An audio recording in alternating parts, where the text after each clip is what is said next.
누가복음 17장 20절로 37절까지 저와 여러분들이 한 절씩 교독하겠습니다. 17장 20절입니다. 바리새인들이 하나님의 나라가 어느 때에 임하나이까 묻거늘 예수께서 대답하여 이르시되 하나님의 나라는 볼 수 있게 임하는 것이 아니요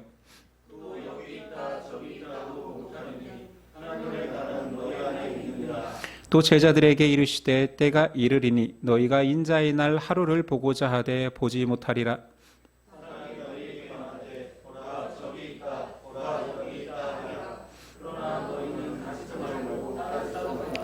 번개가 하늘 아래 이쪽에서 번쩍이어 하늘 아래 저쪽까지 비친 같이 인자도 자기 날에 그러하리라.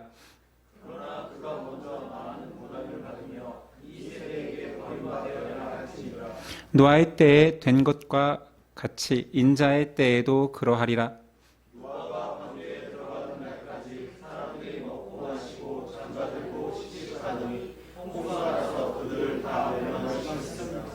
또 롯의 때와 같으리니 사람들이 먹고 마시고 사고 팔고 심고 집을 짓더니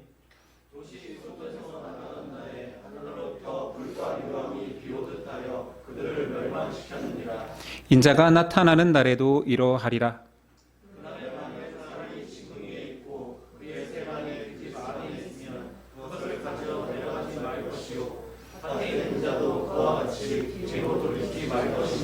롯의 철을 기억하라.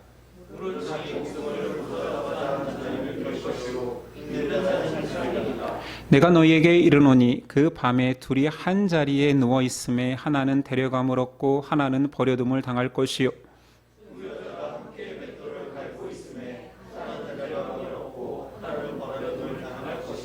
함께 있습니다. 그들이 대답하여 이르되 주여 어디 오니이까 이르시되 죽음 있는 곳에는 독수리가 모이느니라 하시니라. 아멘. 오늘 말씀의 제목은 우리 안에 하나님 나라. 오늘 말씀은 바리새인들의 질문으로 시작합니다. 20절이야.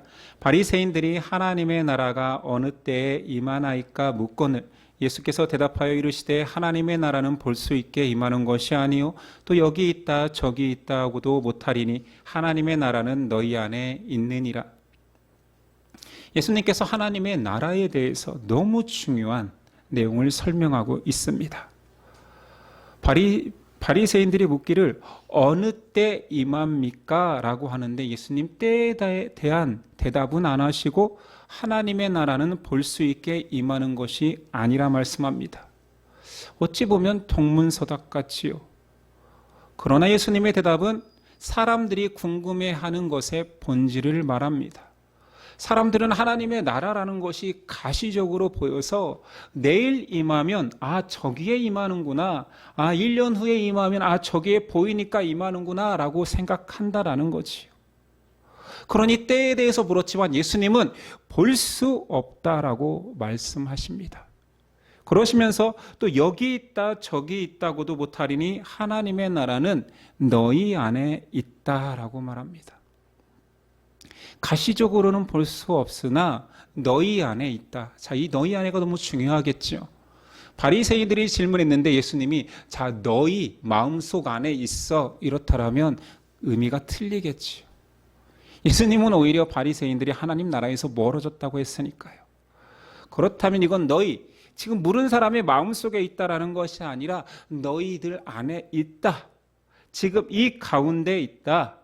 예수 그리스도와 예수 그리스도를 따르는 제자들 가운데에 벌써 하나님의 나라는 있다라는 의미입니다. 예수님, 가시적으로는 외적으로는 그 하나님의 나라를 눈으로 볼 수 없지만 성경의 여러 곳에서 이 하나님의 나라가 언제 임하느냐? 성령님의 능력 안에서 예수님을 믿는 자들 안에서 눈에 보이지 않지만 그 능력이 임하는 곳에 하나님의 나라가 있다라고 말합니다. 그 말씀을 하시는 것이 마태복음 12장 28절. 그러나 내가 하나님의 성령을 힘입어 귀신을 쫓아내는 것이면 하나님의 나라가 이미 너희에게 임하였느니라. 성령이 역사하는 그곳에 하나님의 나라가 이미 임했대요. 로마서 14장 17절.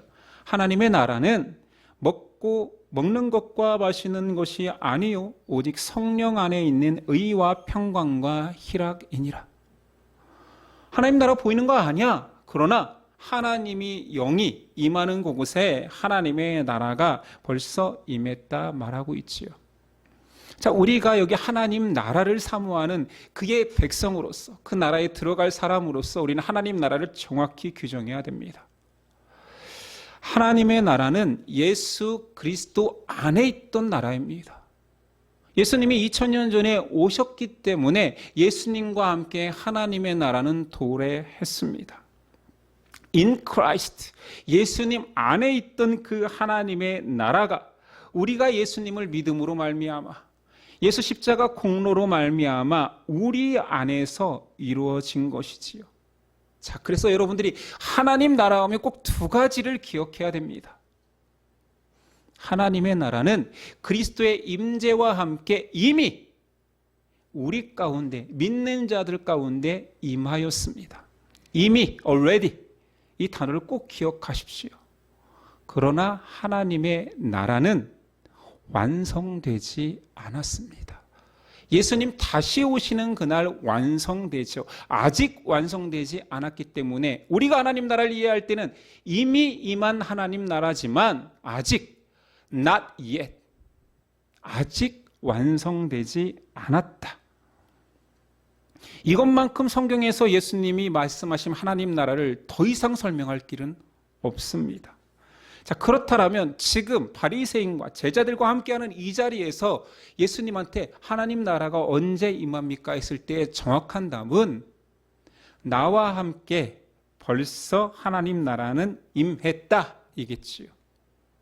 그러나 인자의 날, 여기서 예수님은 자신의 날이 지금이 아니라 먼 시점의 인자의 날, 우리는 잘 알고 있지요. 예수님 다시 오시는 날, 그때 하나님 나라가 완성되어서 가시적으로 볼 수 있게 된다 말합니다. 여기까지 이해가 되시죠?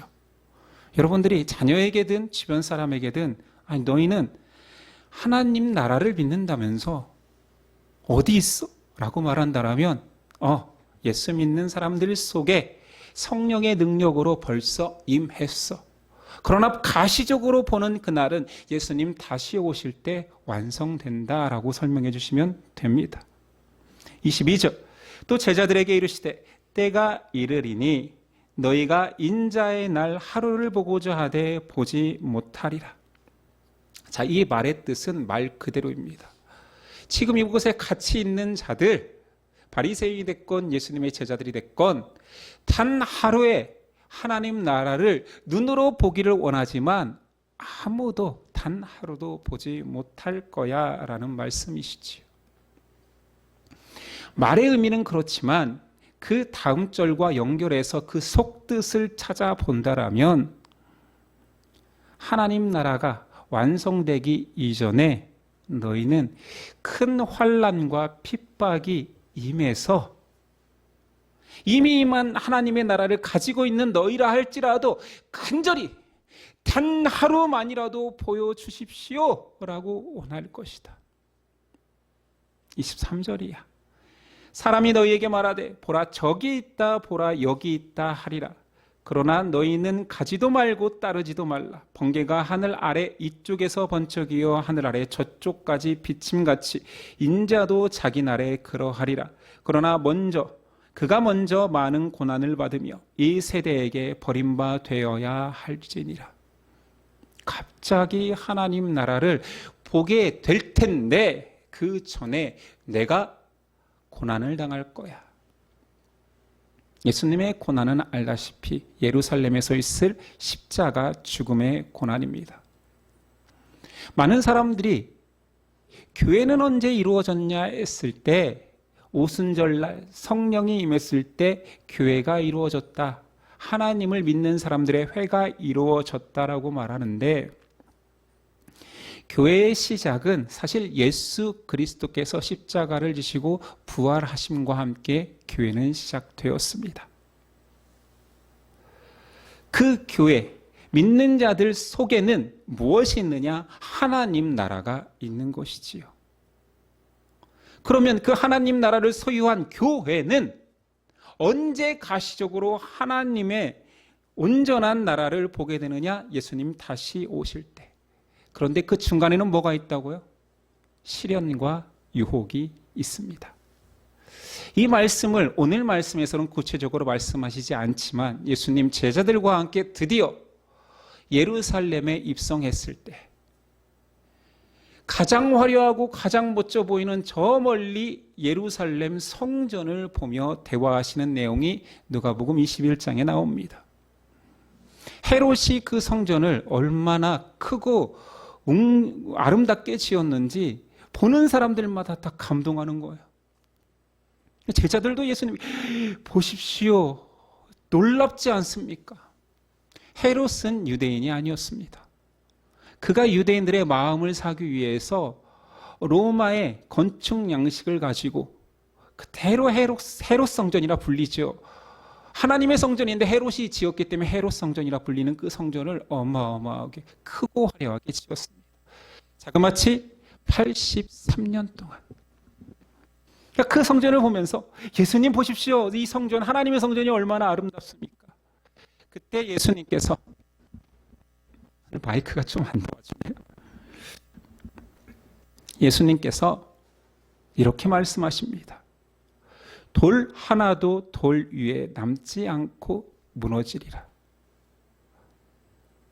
예수님 처음으로 성전을 마주하고 한 소회가 저거 돌 하나가 돌 그 위에 하나도 남지 않을 거야. 다 무너지리라. 제자들 놀랬겠지요. 어느 때에 그런 일이 있사오며 그 징조를 혹시 알 수 있습니까? 했을 때 예수님의 말씀이 이렇습니다. 난리와 소요의 소문을 들을 때에 두려워하지 말라. 이 일이 먼저 있어야 하되 끝은 곧 되지 아니하리라. 또 이르시되 민족이 민족을 나라가 나라를 대적하여 일어나겠고 곳곳에 큰 지진과 기근과 전염병이 있겠고 또 무서운 일과 하늘로부터 큰 징조들이 있으리라. 이 모든 일이 있기 전에 내 이름으로 발미암아 너희에게 손을 대어 박해하며 회당과 옥에 넘겨주어 임금들과 집권자들 앞에 끌려가려니와 이 일이 도리어 너희에게 증거가 되리라. 그러므로 너희는 변명할 것을 미리 궁리하지 않도록 명심하라. 내가 너희의 모든 대적이 능히 대항하거나 변박할 수 없는 구변과 지혜를 너희에게 주시리라. 심지어 부모와 형제와 친척과 벗이 너희를 넘겨주어 너희 중에 몇을 죽이게 하겠고 또 너희가 내 이름으로 말미암아 모든 사람에게 미움을 받을 것이나 너희 머리털 하나도 상하지 아니하리라. 너희의 인내로 너희 영혼을 얻으리라. 누가복음 21장에 구체적으로 그 마지막 징조의 때에 무슨 일이 있을지에 대해서 제가 성경을 읽어드렸습니다. 그렇게 예수님의 마지막 나라에 대한 예언이 있었지만 그곳에 너희가 인내로 견뎌야 함을 말씀하고 계십니다. 마지막 때가 올수록 예수 믿는 자들은 극심한 환난과 고난을 피할 수 없다 예고하고 계십니다. 그러면서 그 마지막 때에 일어날 두 가지를 묘사하는데 사람들의 상태를 묘사하는 거죠. 첫 번째는 노아의 때와 같을 것이다. 26절이야. 노아의 때에 된 것과 같이 인자의 때에도 그러하리라. 노아가 방주에 들어가던 날까지 사람들이 먹고 마시고 장가들고 시집가더니 홍수가 나서 그들을 다 멸망시켰으며. 노아의 때에 무슨 일이 있었냐라는 거죠. 아무 일도 없었습니다. 일상이 이루어졌지요.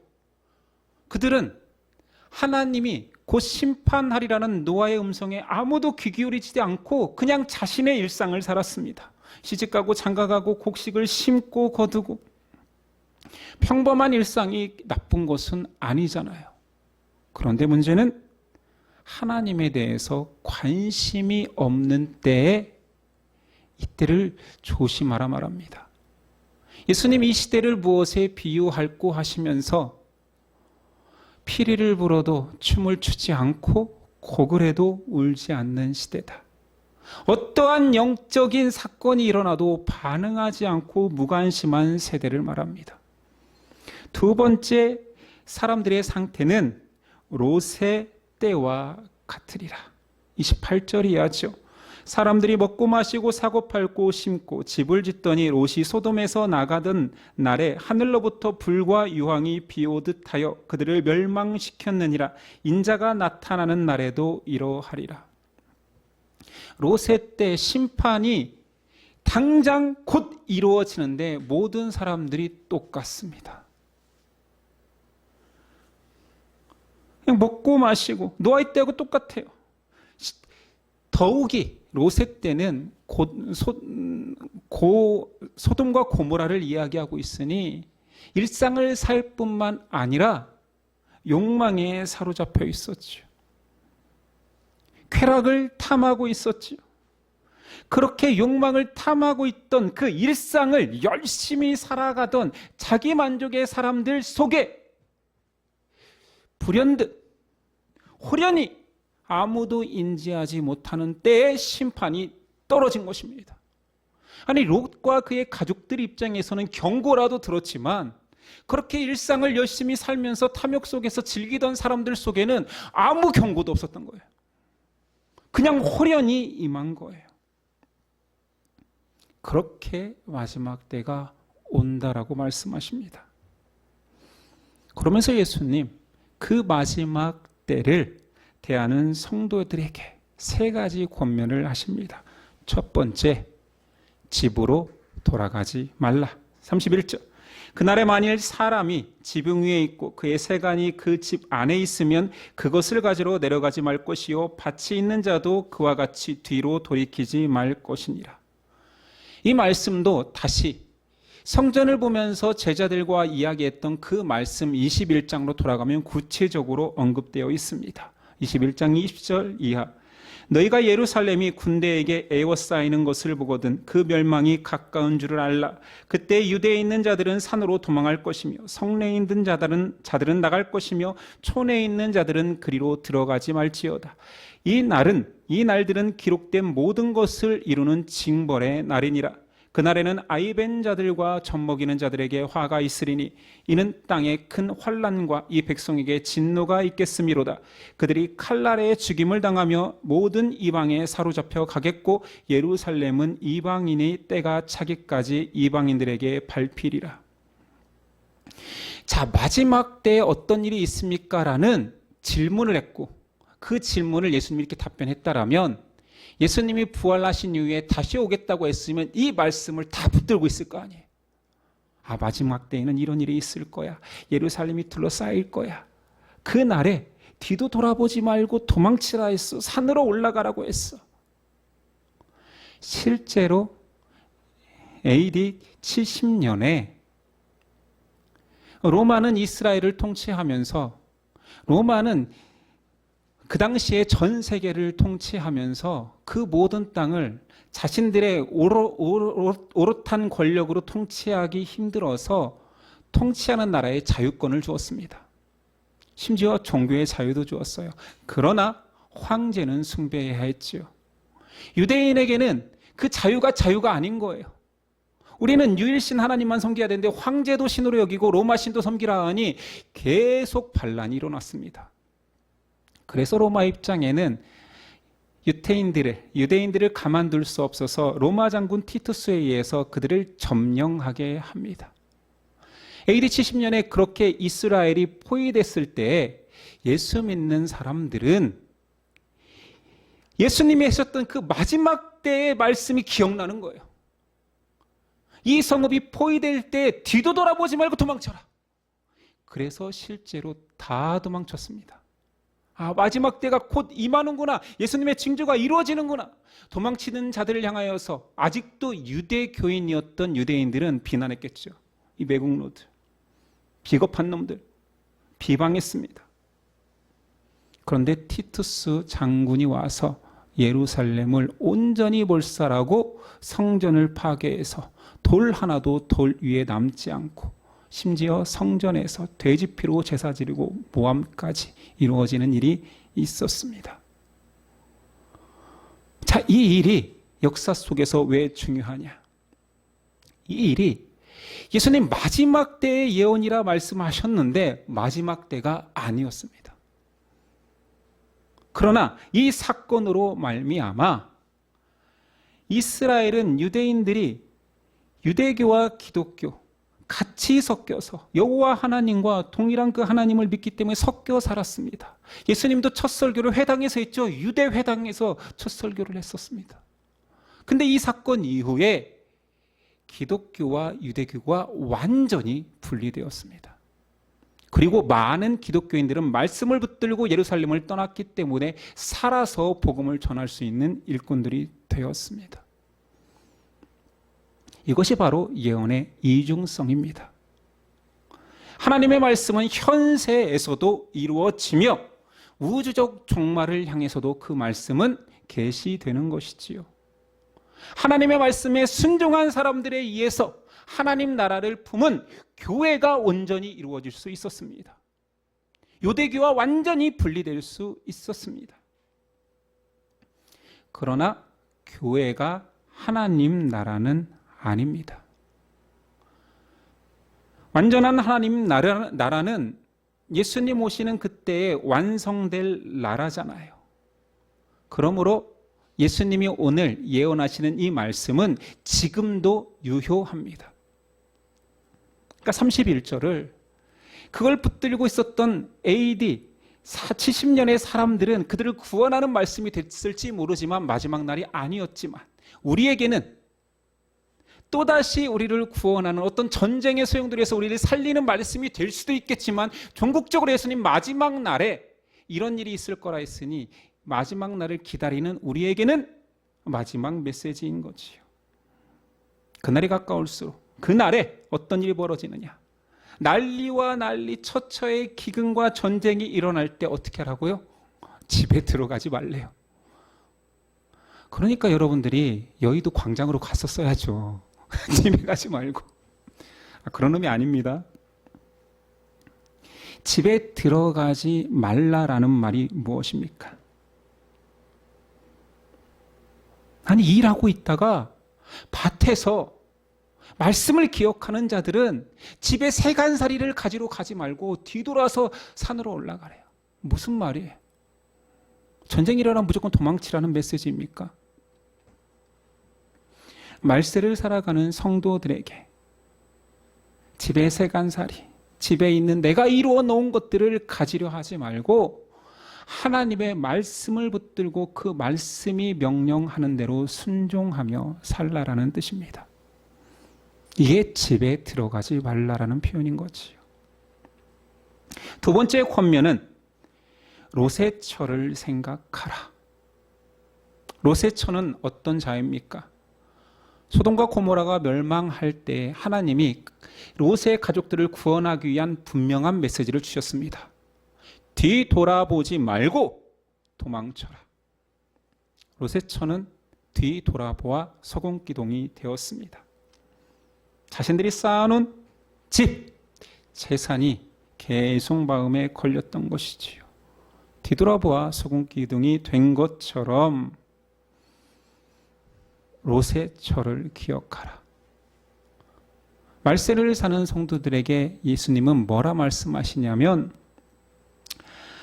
제발 너의 시선을 세상에게 뺏기지 마. 하나님의 말씀에서 시선이 떨어지는 순간 단순히 말씀에서 멀어지는 것이 아니라 모든 사람의 시선은 욕망으로 향합니다. 아니요, 하나님 안 믿는 사람들 중에도 위인같이 인류를 사랑하는 사람들 많던데요. 하지만 저는 이렇게 말하고 싶습니다. 그 위인전에는 그 사람의 속마음 모두 담아낼 수 없습니다. 그의 발자취가 아름다울지언정 그의 욕망의 진실이 무엇인지는 아무도 모르는 거죠. 근데 성경은 말합니다. 사람이 자기 친구를 위하여서 죽을지라도 그게 믿음 안에서 이루어지는 일이 아니면 다 욕망입니다. 사랑도, 헌신도, 애국도 다 자신을 드러내기 위한, 자신의 안위를 위한, 인정받고자 하는 욕구라는 거지요. 사람이 하나님의 말씀에서 멀어질 때 그 현상은 그 이후에 그 사람에게 나타나는 현상은 욕심에 잠식됩니다. 내 가치에 빠져듭니다. 그게 세상이 아무리 그를 칭찬한다 한들 죄일 뿐입니다. 예수님 세 번째 권면이 있습니다. 33절. 무릇 자기 목숨을 보존하고자 하는 자는 잃을 것이요 잃는 자는 살아나리라. 선택을 강요하고 있습니다. 인생에는 정말 중요한 선택들의 연속입니다. 시간을 이벤트의 선택이라 규정하는 사람도 있고, 인생을 선택의 연속이 그 사람의 인생이라 말하는 사람도 있습니다. 오늘 예수님께서는 한 번의 선택이 그 사람을 규정한다 말하고 있는 거지요. 생명이 달린 시점에서, 자, 좌하면 생명이요 우하면 죽는 시점에서 네가 쌓아올린 네 부, 네 명예, 그것을 택하는 자가 있고 그 모든 것들을 뒤도 돌아보지 않고 하나님의 명령에 순종하여 하나님의 말씀을 선택하는 자가 있다. 그것을 결정해야 될 때가 있다. 죽으면 산다라는 그 말, 어떻게 죽으라는 거예요? 그러니까 무조건 죽으면 삽니까? 이 말씀은 너무 선문답 같고 철학적이잖아요. 그런데 이 말씀이 어렵지 않은 이유는 앞에 맥락에서 계속 설명한 그 내용이거든요. 사람은 자기 것에 집착한다, 욕망에 집착한다, 물질에 집착한다. 자기 세간살이를 멸망의 때가 임해도 다시 돌아가 내 세간살이를 챙기는 게 사람이다. 밭을 갈다가도 다시 돌아가 내 집에서 내 귀한 것들을 찾아가려고 하는 게 사람이다. 그렇게 내 것을 택하는, 내 것에 집착하는 것이 살려고 하는 거지요. 그런 자는 죽으리라. 그럼 죽으려 하는 자는 그냥 하나님의 말씀에만 바라보고 사는 자를 말합니다. 이게 왜 죽는 것입니까?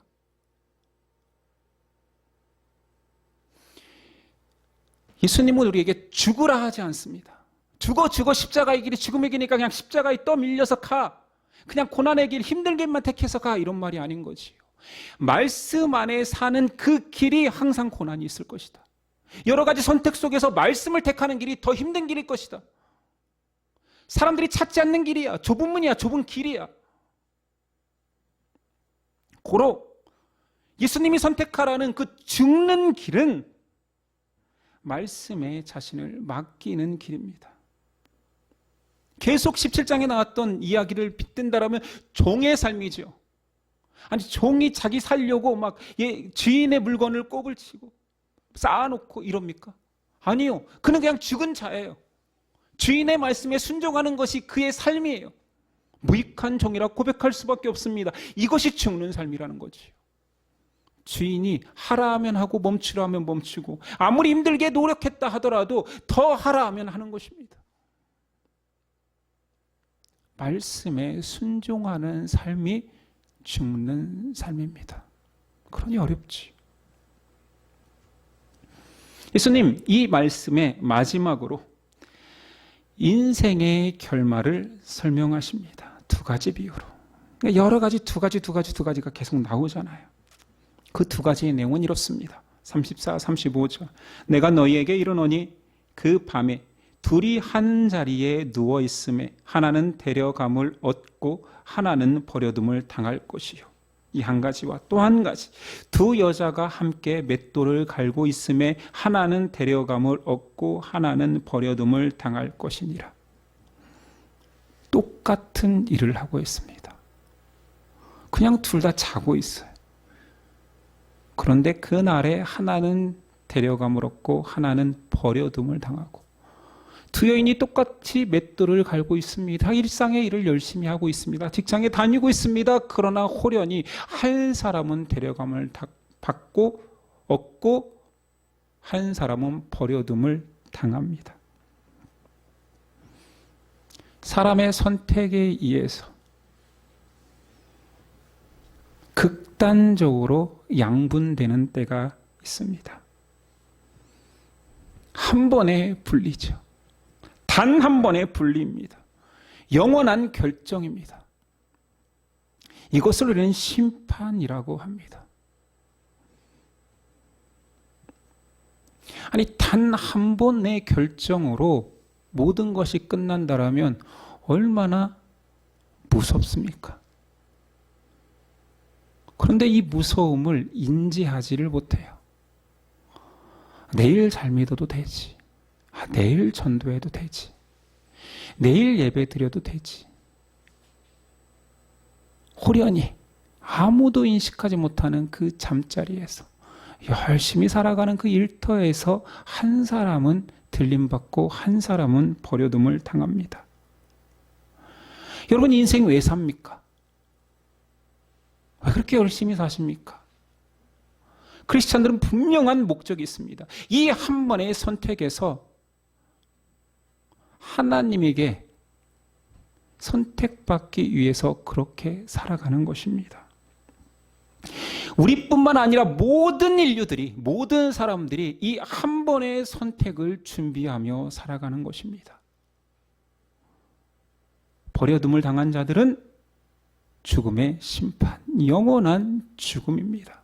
37절. 그들이 대답하여 이르되 주여 어디 오니이까? 아니, 그 심판의 장소가 어디냐고 또 묻고 있어요. 이르시되 죽음 있는 곳에는 독수리가 모이느니라 하시니라. 예수님도 선문답처럼 얘기하십니다. 죽음 있는 곳에 독수리가 모인다. 이 말은 모든 곳에서 어떤 이도 피할 수 없게 죽음이 임할 것이다. 심판이 이루어질 것이다. 도망칠 곳은 없다입니다. 예수를 믿건 안 믿건 모든 인류는 고대 사람이건 중세 사람이건 근대 사람이건 지금 살아있는 사람이건 모든 사람은 선택을 강제하게 되어 있습니다. 하나님을 믿고 하나님의 나라에 입장하든지 영원한 심판에 떨어질 수밖에 없습니다. 결국 하나님 나라의 주제로 시작했지만 그 하나님 나라에 들어가는 자가 있고 박탈되어 심판받는 자가 있다고 예수님이 경고하심으로 끝나는 거지요. 제가 중학교 2학년 때 그때는 학습문답이라는 것이 있었습니다. 지금 바로 세례문답하고 세례를 받잖아요. 중2 때 제가 목사님 앞에서 학습문답을 받는데 저에게 하신 질문이 지금도 기억납니다. 자네는 왜 교회 다니고 예수를 믿는가? 라는 질문에 저는 학습문답 책에서 나왔던 대로 정확히 답을 했습니다. 정답을 얘기했죠.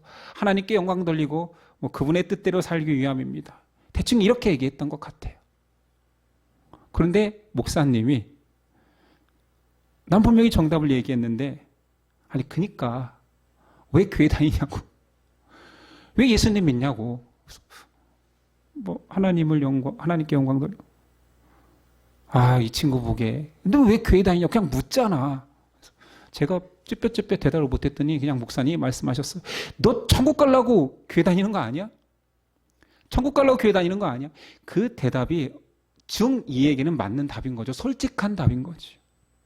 여자친구 만들려고 다닙니다. 이런 애는 아닐 거 아니에요. 학습문답 자리에서. 간식이 좋아서 다닙니다.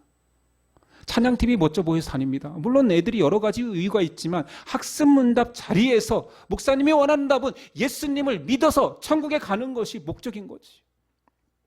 자, 여기까지는 제가 예전에도 얘기했습니다. 제가 다시 한번 이 질문을 목사된 저에게 한다면 제가 뭐라고 대답할까요? 자, 세례받고 열심히 몇십 년 동안 신앙생활 잘한 여러분들에게 제가 묻습니다. 여러분들은 왜 교회 다니고 왜 예수님을 믿습니까? 천국 가려고요. 아직도 그렇게 대답하면 안 되지. 그렇게 대답해도 진실되기는 합니다.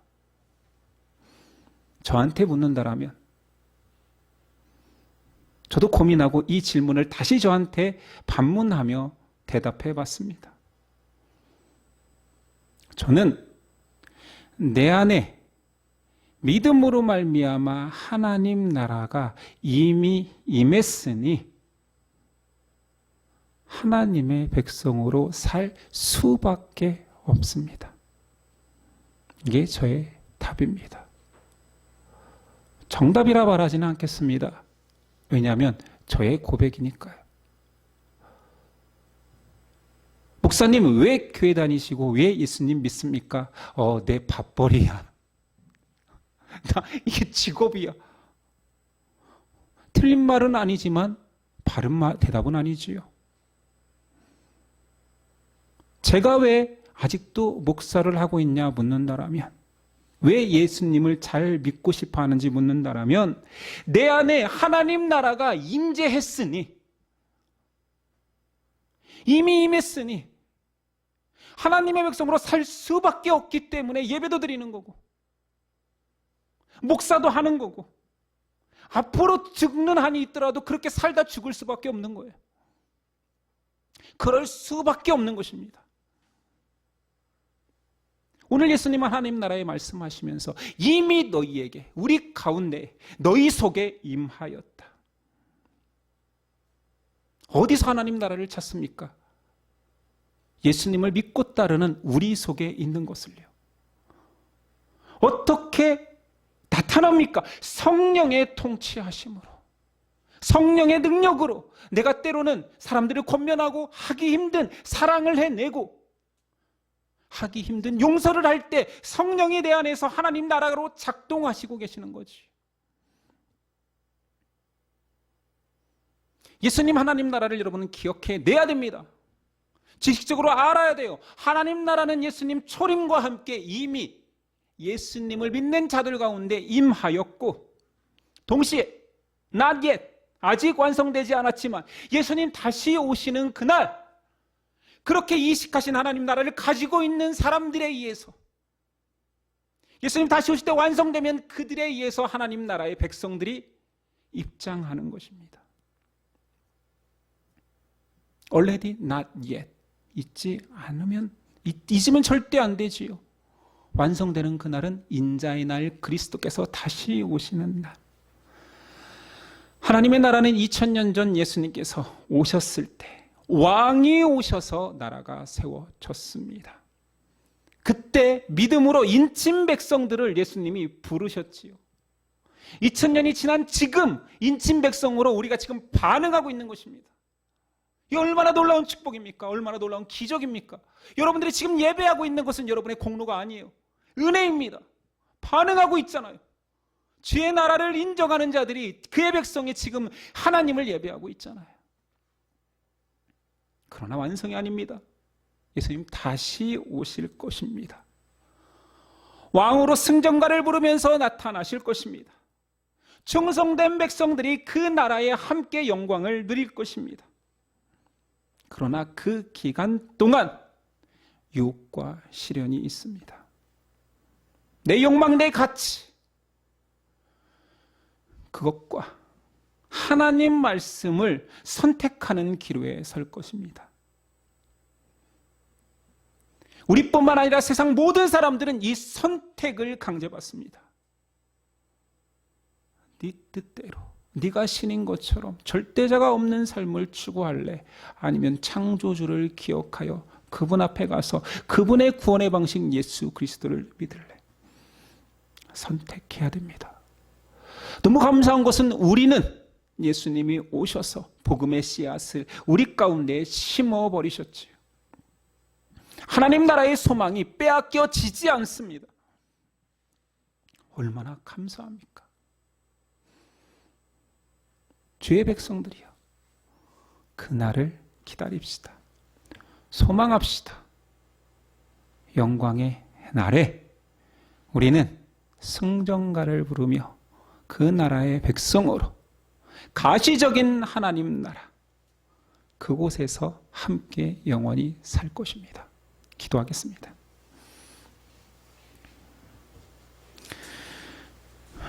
주님 감사합니다. 우리를 하나님 나라의 백성으로 불러주시고 우리 안에 그 말씀을 인정하게 하여 주시고 그 나라의 완성을 기다리게 하심에 감사합니다. 그러나 기다리는 시간 동안 마귀는 우는 사자와 같이 우리를 낙오시키기 위하여서 유혹하고 고난을 주며 자꾸 그 길을 포기하게 할 것입니다. 성령을 붙드는 한, 말씀을 붙드는 한 우리는 포기되지 않을 것입니다. 죽음을 목전에 두고도 해야 할 말을 알려주시는 성령님께서 우리를 말씀에 잠기게 하여 그날에 고백할 말씀을 주실 것입니다. 유혹에 이겨낼 말씀을 주실 것입니다. 고난의 위로가 될 말씀을 주실 것입니다. 우리는 담대히 말씀 앞에 순종하며 살아가게 하옵소서. 벌써 세상을 살면서 우리 많이 흔들립니다. 우리의 가치와 욕심에 나도 저들처럼 떵떵거리며 인정받으며 살고 또한 하나님 나라조차도 갖고 싶어하는 그런 이중적인 마음이 있습니다. 과연 같이 따라갈 수 있을까요? 예수님은 선택하라 하십니다. 인생의 가장 중요한 선택의 기로에서 예수님의 말씀을 택하는 우리 되게 하옵소서. 인생의 수많은 선택 가운데에서 하나님의 길을 선택할 수 있는 믿음과 확신을 주옵소서. 그 선택으로 말미암아 낮아지고 작아지고 미천해지고 조롱받을지라도 그 길을 선택하는 하나님의 백성 되게 하옵소서. 인자의 날, 마지막 날, 우리가 진정한 승리자로서 그 나라에 들어갈 것입니다. 믿고 순종케 하옵소서. 예수 그리스도 이름으로 기도드립니다. 아멘.